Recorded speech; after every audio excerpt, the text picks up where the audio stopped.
Hi everybody, welcome back to Small Caliber Arms Review. I'm Richard, and today we're going to be taking a look at the third and final installment of my little North American Arms revolvers here. Let's get this box opened up and take a peek at it. All right, every time you buy one of these North American Arms revolvers, it's going to come with a nice metal case. It's got that wrinkle finish on it. It's going to come with a lock, keys on it and everything. And when you open it up, you're only going to have one revolver in there. But the nice thing about these things being so small and this case being so big is I bought 3 of them and I can fit all 3 of them in the case there. You just want to watch right here where your latch is. Your latch right there could come in contact if you don't have them spaced properly. Anyways, this is the 22 Magnum version, this is the 22 short version, and this is the third and final one. This is the 22 long rifle.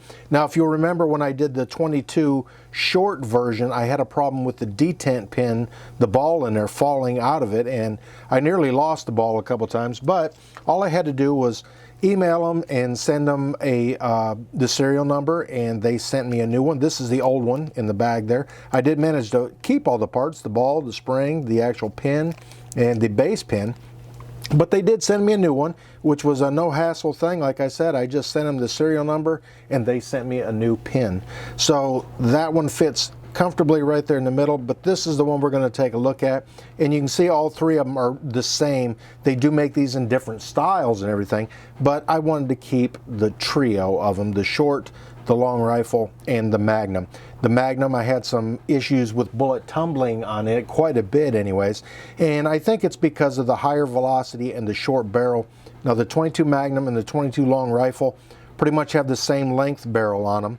The cylinders are obviously different, the rounds are obviously different, but taking a look at the actual 22 long rifle itself, they're the same. All 3 of them are the same pretty much. The detent pin, the base pin right there has the detent, and I did check this one out when I bought it. I took the detent or the base pin out and examined very carefully around the ball there, and you can see the mark where it's actually staked at so that the ball doesn't fall out. And all you got to do to take the cylinder out, once you pull the base pin out, pull your hammer back a little bit, and there it is. A little 5-shot 22 long rifle, same length barrel as the 22 Magnum. Put it back in, you just rock that back a little bit, and they're a little tricky. There's real tight tolerances on there, but you want to make sure you get your base pin and everything lined back up, and you should be able to wiggle it just a little bit. Let's pull it back to the half-cock position. There we go. And push the pin right back in and just go ahead and function check it. Don't dry fire it. It is rim fire, so you don't want to damage the firing pin or the surface on the cylinder itself. There's a notch between cylinders where you can actually lock this down, pull it back, well, pull it back to half cock, and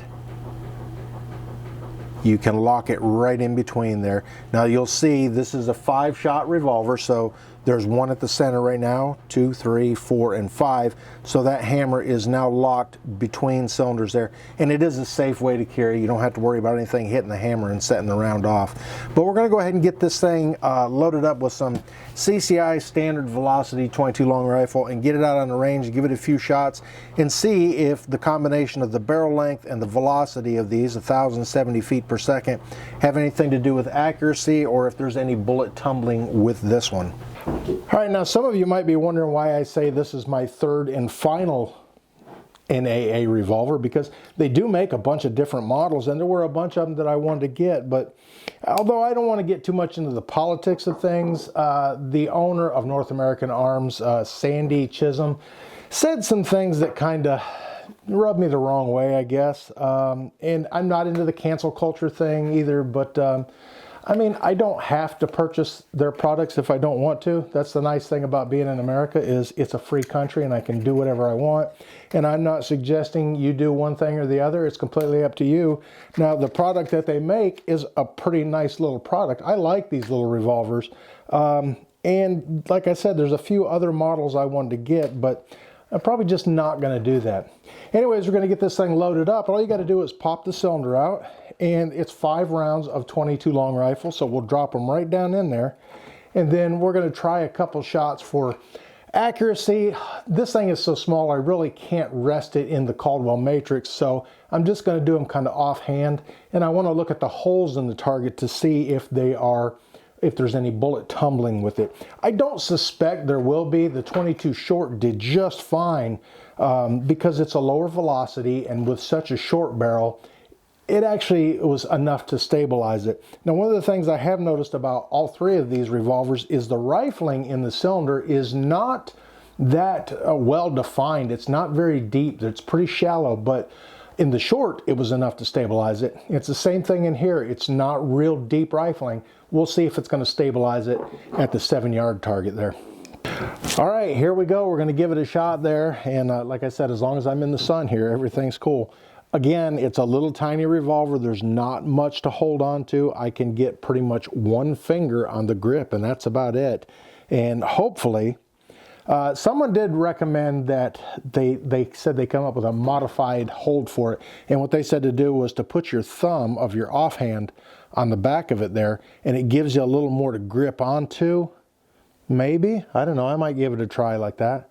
I'm just wondering if my thumb will get in the way of the hammer there. But anyways, let's go ahead and give it a try, and we'll see what it does. They are very tiny. Yeah, I think that might actually work pretty good.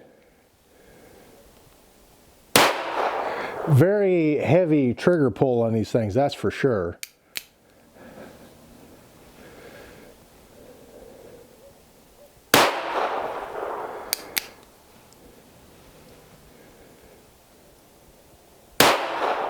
It kicks up a little bit too when you're shooting it.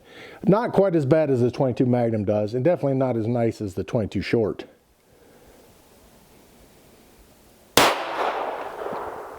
And remember, they got that kind of, it's kind of a tricky sighting system if you ask me.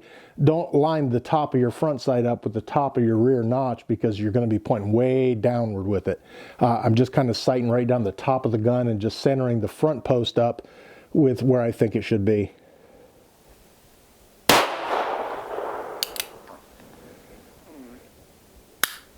And that was it. That was my 5 shots. Let's go up there and look at the target real quick and see how that did.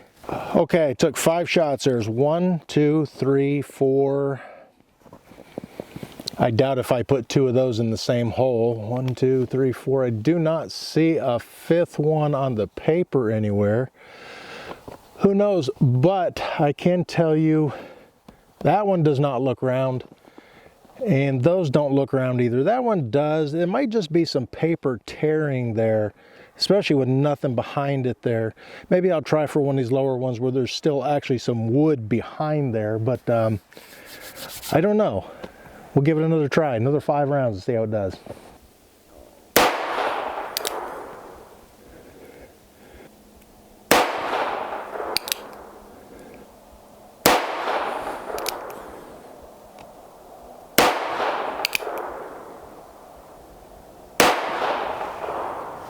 Okay, that hole's not round. That is definitely a tumbled bullet there. That one, there's quite a bit of the paper torn away there, so I'm not sure. That one, maybe a little bit of tumbling. That one right there, I actually think that's 2 shots, but I'll be able to see it in the replay. I can't tell on there for sure, but I think there's a little bit of bullet tumbling with this. Maybe with a little lower velocity ammo, it might be better. Maybe if these things had a little better rifling in them, it might be a little bit better. Who knows? Definitely does not shoot as nicely as the 22 short version of this gun does, but I mean, it'll do what it's supposed to do, I guess. All right, guys, there it is. The North American Arms 22 long rifle version of the Mini Revolver. In my opinion, they're more of a novelty gun. Yes, they could be used for personal protection, but I don't know, the difficulty of aiming them, sometimes the difficulty of getting them apart too. This one just doesn't seem to want to, there it goes. The difficulty of aiming them is, I mean, it's there. The 22 short version, I think, is probably my favorite one of the 3 that I've got, and the only 3 I'm probably ever gonna own. Yes, Sandy Chisholm did apologize for what he said, but You know, like I said, I'm not into the cancel culture thing, but I'm just probably not going to buy another one. Not to mention they're extremely pricey for a novelty like they are. So, I mean, it is what it is, and it's completely up to you what you want to do. If you want to buy one, go for it. They're pretty collectible, that's for sure. But just as far as personal protection, I think I would get something a little better suited for it. And this just isn't it.